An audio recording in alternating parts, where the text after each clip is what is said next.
Jou eie onontdekte skat. Elkeen van ons het iets uniek in ons wat net ons kan gee, jy jouself. En nie almal ontdek dit vroeg nie, en dis ook reg so. Ek self het stukkie op my lewenspad ontdek dat ek mense kan inspireer deur te preek, deur boeke, artikels te skryf, deur klas te gee, deur motiveringspraatjies te lewer. Maar dit het nie oornag gebeur nie. Dit het gegroei per uitnodiging en uit gehoorsaamheid aan die volgende tree. En dit was nie net een enkele groot openbaring nie. Nou, navorsing bevestig nogal hierdie patroon. Hartzer en Roeg toon in hulle studie oor kenmerkende karaktersterkpunte dat mense wat hulle unieke sterkpunte gereeld by hulle werk kan toepas, het aansienlik meer plesier, betekenis en betrokkenheid wat hulle ervaar.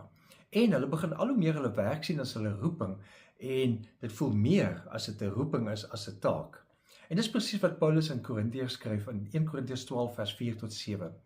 Daar is 'n verskeidenheid van genadegawes, maar dit is dieselfde Gees wat dit gee. Daar is 'n verskeidenheid van bedieninge, maar dit is dieselfde Here wat die opdrag gee. Daar is 'n verskeidenheid van kragtige werkinge, maar dit is dieselfde God wat alles in almal tot stand bring. Aan elkeen afsonderlik word 'n werking van die Gees gegee tot voordeel van almal. So almal se gawes verskil, almal se bedieninge verskil, maar is dieselfde Gees wat dit uitwerk en elke gawe word gegee tot voordeel van almal. Jou spesiale talent, jou unieke gawe is nie net vir jou eie plesier nie. Dis juis 'n instrument in God se hand om ander op te bou en daai kry jy jou lewensbevrediging. Dit maak jou uniek, dit gee jou lewe betekenis. Miskien het jy joune al ontdek, miskien wag dit nog om ontgin te word. Maar kyk waarheen trek jou hart soort van natuurlik, waar jy tyd as dit ware vergeet as jy dit doen. En waar ander mense vir jou sê, maar jy's goed hierin.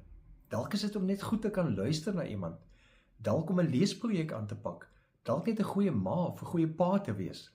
Dit kan die spoor wees na jou roeping, want jy is jou eie onontdekte skat. Leef dit uit. Leef geïnspireerd.